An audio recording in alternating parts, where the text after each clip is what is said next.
الكريم المنان على ما هدانا إلى الإسلام وأرشدنا للإيمان، وأنزل هذا القرآن الكريم بالبرهان وأرسل لنا أفضل الرسل بأفصح اللسان، فله الحمد والشكر على هذه النعم العظيمة والآلاء الجسيمة، والصلاة والسلام على خير خلق الله وخاتم رسل الله الذي قال ما اجتمع قوم في بيت من بيوت الله يتلون كتاب الله ويتدارسونه فيما بينهم إلا نزلت عليهم السكينة وغشيتهم الرحمة وحفتهم الملائكة وذكرهم الله في من عنده وعلى آله وصحبه ومن اهتدى بهديه. وبعد، فقد وقفنا في درس أمس عند قوله جل وعلا من سورة النساء: ولولا فضل الله عليك ورحمته لهمت طائفة منهم أن يضلوك.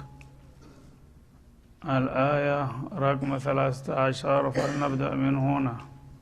أعوذ بالله من الشيطان الرجيم.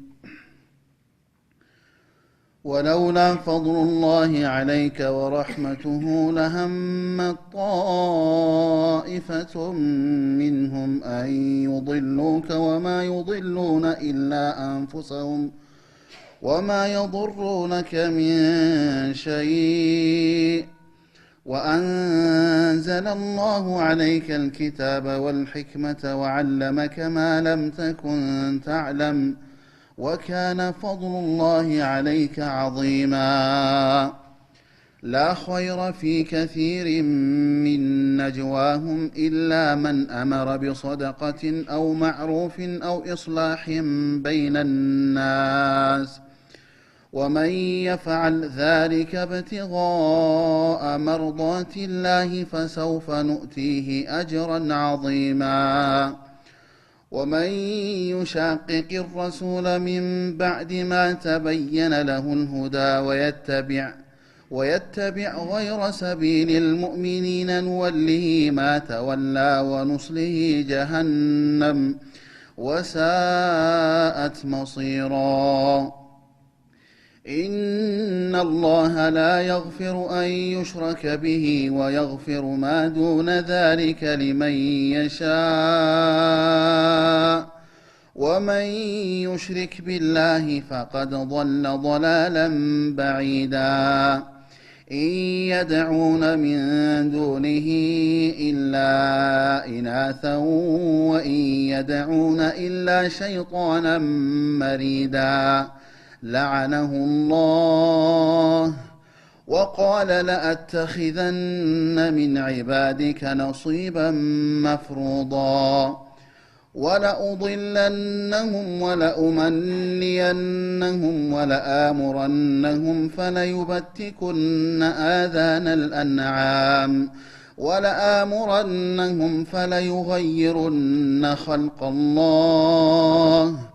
ومن يتخذ الشيطان وليا من دون الله فقد خسر خسرانا مبينا.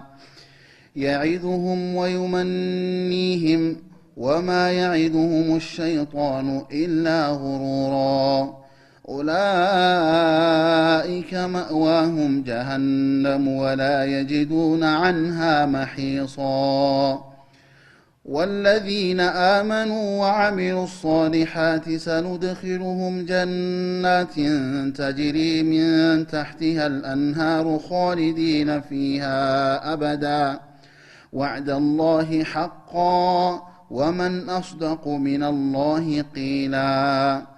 ليس بأمانيكم ولا أماني أهل الكتاب، من يعمل سوءا يجز به ولا يجد له من دون الله وليا ولا نصيرا. ومن يعمل من الصالحات من ذكر أو أنثى وهو مؤمن فأولئك يدخلون الجنة ولا يظلمون نقيرا. ومن أحسن دينا ممن أسلم وجهه لله وهو محسن واتبع ملة إبراهيم حنيفا واتخذ الله إبراهيم خليلا ولله ما في السماوات وما في الأرض وكان الله بكل شيء محيطا. أعوذ بالله السميع العليم من الشيطان الرجيم.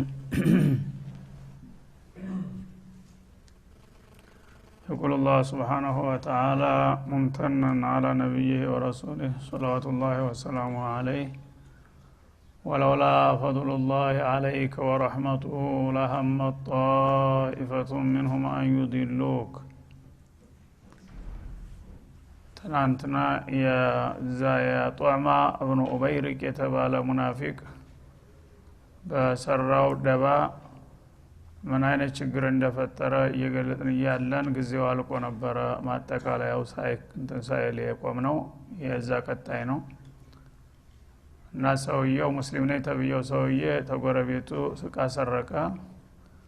ኋላ በተጠርጣሪነት ሲከሰስ አላየሁም ብሎ ተከራከረ። አላህ ግን ሱብሃነሁ ወተዓላ ባላሰበው መንገድ ሲፈضحው ያቺ ወሰዳት ቀራጭት እንደ አንተን ዶቄት ርጋፊ ስለነበረባት እሷ እየተነነች ሄዳ ገባችበት ቤት ተቆመች። በዛ መሰረት እቃው እጅ ተፍንጅ ተያዘ። የተያዘበት ሰው የባደራ አስቀምጥ ተብሎ ነው። ይሁዲ ነው። ይሁዲው እንዴት ነው ከየት አመጣው ሲባል ያ የመጀመሪያው ተጠርጣሪ የሆነው ሰውዬ አደራ እንዳኖረበት ተናገረ ማለት ነው። ያኔ ሰውየውን ሲጠይቁት አሁንም በዛው በሸፍጡ ገፍቶበት ተተጋለጠም በኋላ ማመንና መጸጸት ሲገባው እኔ አላደረኩም ይሁዲው ራሱ ሰርቆ በእኔ ላይ ያላክክ ነው የሞከረው በማለት እሱና ቤተሰቦቹ ነብዩ ጋር ሊከራከሩ መጡ ማለት ነው አለይሂ ሰላቱ ወሰለም። እና አላህ Subhanahu Wa Ta'ala አዳላ በማንም ሰው ላይ እንዳይዛባ ይፈልጋል። ይሁዲ እንግዲህ ንጹህ ነው በዚህ ጉዳይ ይሁዲ ይሁን እንጂ ሌባ አይደለም። እንዳውም የጎረቤቱን ሐቅ ለመጠበቅ ተባባሪ ሆኖ የራሱ ንብረት ነው ብሎ ነው እንጂ የተቀበለው የሌባ ዕቃ መሆኑን ቢያውቅም አይቀበለውም ነበር ማለት ነው። ግን አላህ ዓሊሙል ገይብ ወሸሃዳ የሆነ ጌታ ነውና ይሄኛው ስሙ ሙስሊም ነው ያኛው ይሁዲ ነው ምንም አይደለም በጥላት ላይ ብሎ ዝም አላለውም ማለት ነው። እውነቱ ተፍረጥርጦ መውጣት አለበት አለና ማጋለጡን ስራ ቀጠለበት። ኋላ ጥብቀው ሲይዙት የሰውዬ ያው እሱ እንደሰረቀ አመነ ማለት ነው። በአመነ ጊዜ ያው በፍርዱ የሸርዑ መሰረት አሳርቆ አሳርቀቱ ፈቅጦ አይዲሁማ ተብሏልና በቃ ሰውዬ መቆረጥ አለበት የሚል ውሳኔ እንደተቀረበለት ገባው። ያኔ ቶሎ ግራው ብሎ ኮብልሎ ወደ መካ ሄደ ማለት ነው። ተነጨራሹ ያው ተጥላት ጋር ሄዶ ተቀላቀለ ሙስሊም ነኝ የሚለው ሰውዬ ማለት ነው። እዛ ሄዶ መሐመድ ያው ያላበሳዬ ያው ይሁዲ በሰራው ወንጀል እኔ ሊቆርጠኝ እንደዚህ አምልጬ መጣሁ ሲላቸው እዛ ያሉ ጥላቶች ደግሞ ይሄው ነው እኮ የሱ ነገር ሰው ሀገር ሄዶም ደግሞ ነዋሪዎቹን እንደ ይጨፈጭፋል ይያሉ ስም ማጥላላቱን ጀመሩ። በዛ ሁኔታ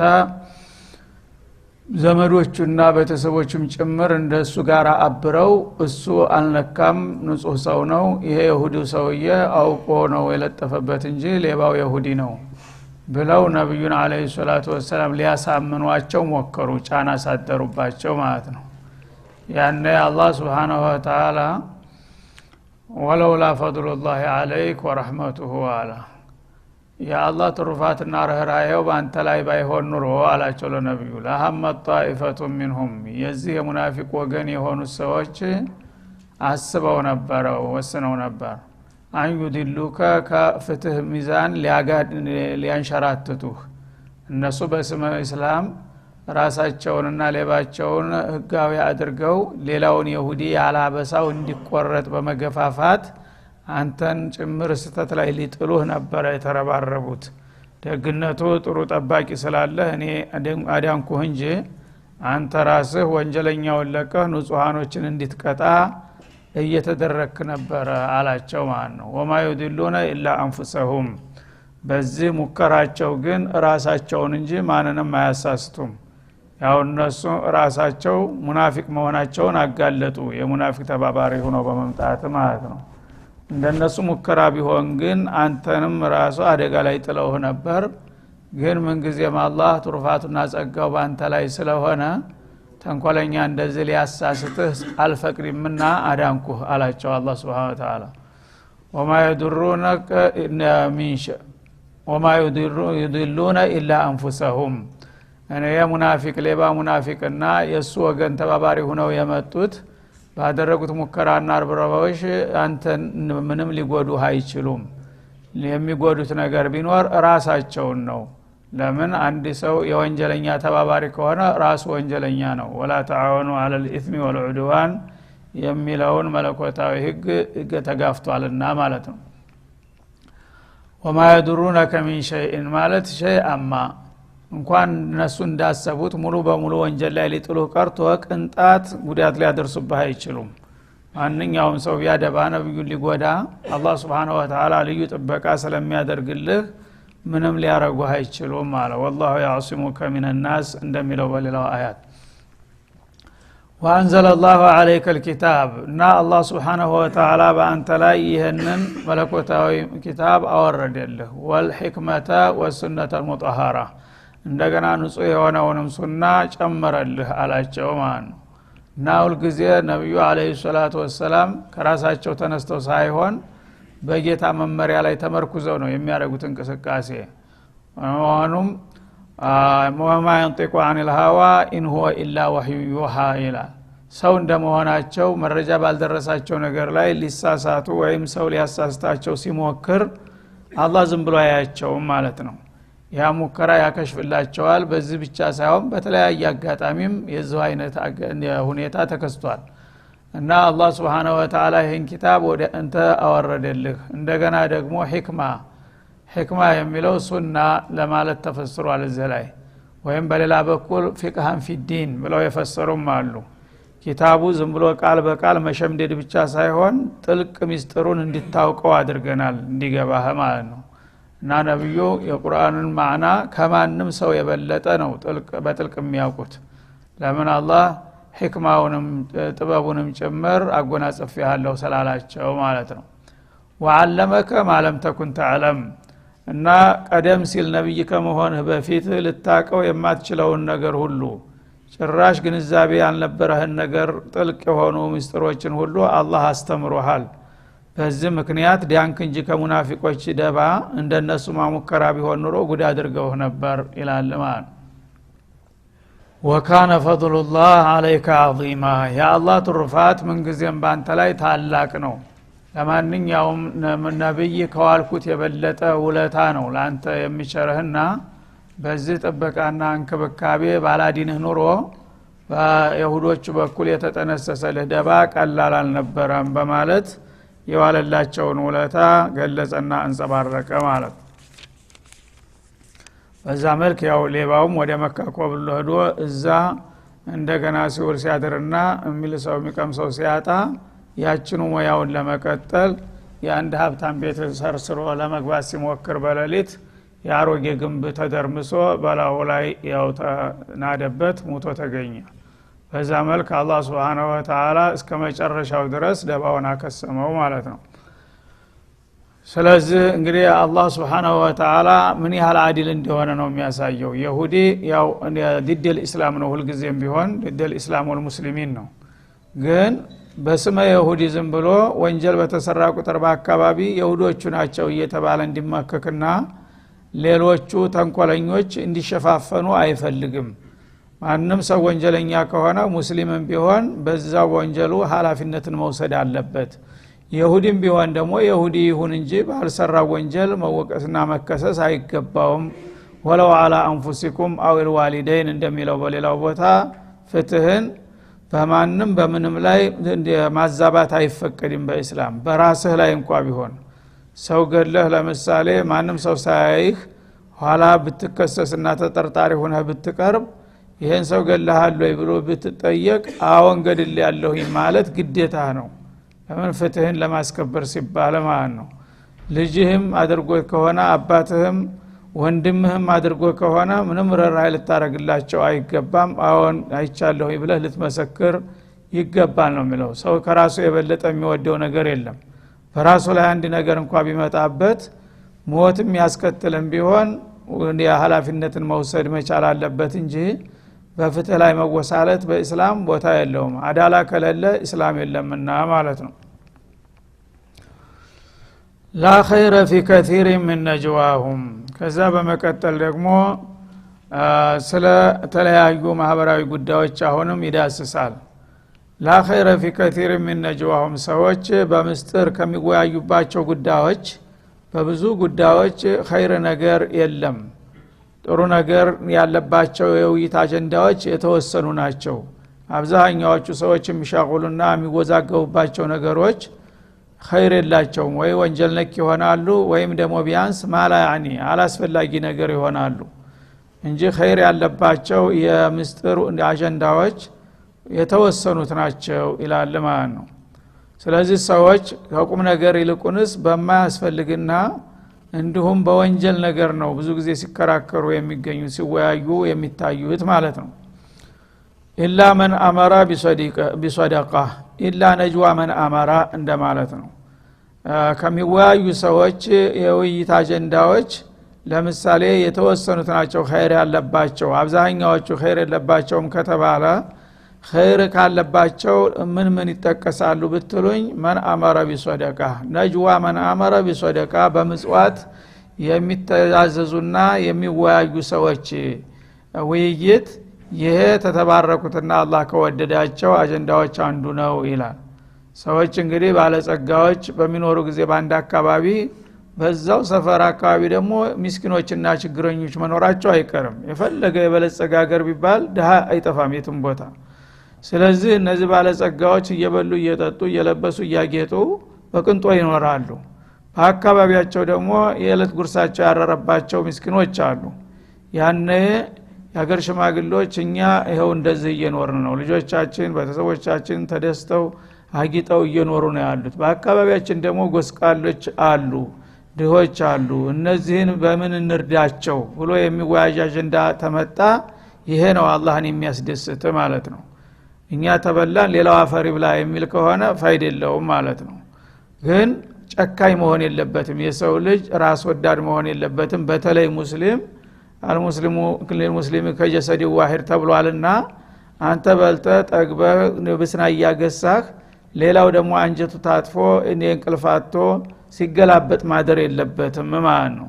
ያንተ ልጆች የፈለገውን የተለያየ አስደሳች ምግብ እየተቋደሱ ሌላው ደግሞ ቆሎ ሊያርበት አይገባም። ስለዚህ ሐቅ አለብን በጎረቤቶቻችን በአካባቢያችን ባሉ ችግረኞች ላይ ምን አይነት መሽሩዕ እንፍጠርና እነሱን እንርዳቸው በሚል አጀንዳ የሚወያዩት አሉ። እነዚህ ሰዎች የተባረኩ ሰዎች ናቸው። ስራቸውም አላህን ያስደስታል ማለት ነው።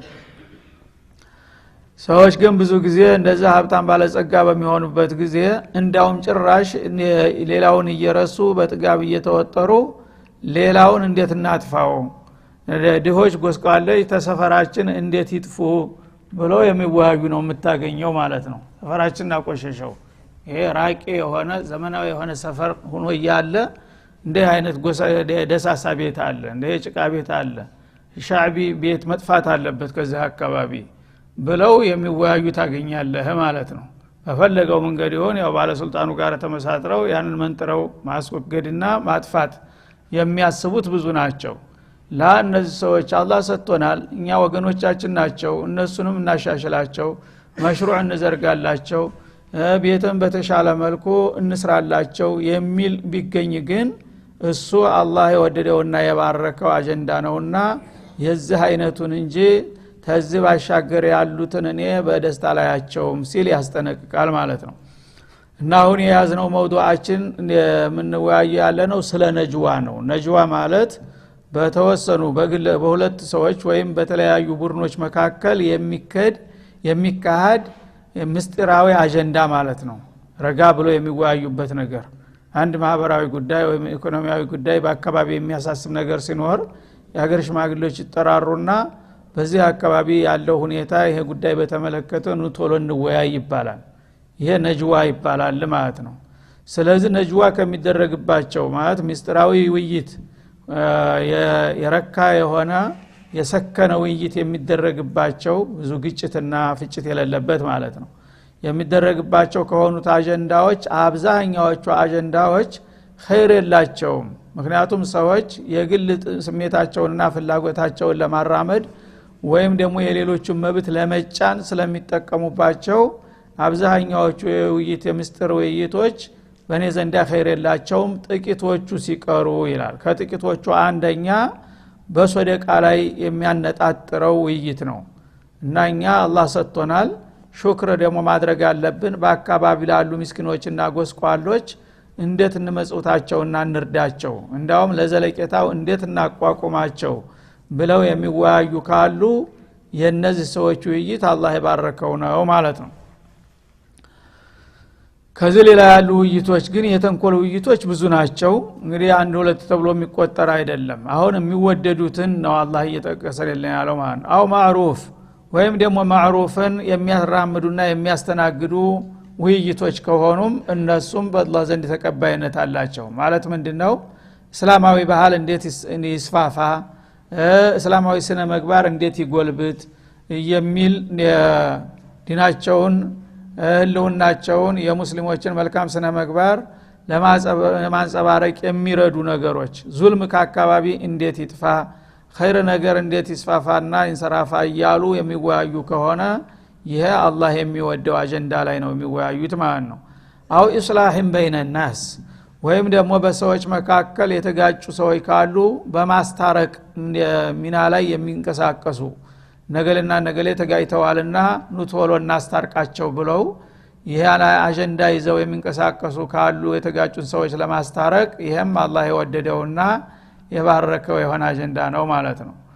ወመን يفعل ذلك አሁን እነዚህ የተጠቀሱትን የተወሰኑ አላህ የሚወዳቸውን የኸይር አጀንዳዎች የሚያከናውንና የሚያስተናግድ ሰው ابتغاء مرضات الله ያ አላህን ውዴታ ሽቶ እነዚህን ነገሮች መሰረት አድርጌ የአካባቢን ሰዎች በማስተባበርና በማወያየት እልባት መስጠት አለብኝ ብሎ በዚህ በቅልቦና የሚሳተፉ ሰዎች በእነዚህ አጀንዳዎች ላይ ያውም ደግሞ ለጉራ ለዝና ወይም ለግል ጥቅምና ስም ሳይሆን ያ አላህን ውዴታ አገኛለሁኝ ይሄን ነገር በማድረግ በሚል ስሜት ላይ የሚንቀሳቀሱ ሰዎች ካሉ ፈሰፈኑት አጅረን عظيما ለእንዲህ አይነቶቹ የመልካም ስራ አራማጆች ታላቅ የሆነን ምንዳ እንደምንሰጥ ነው ይላል አላህ Subhanahu Wa Ta'ala።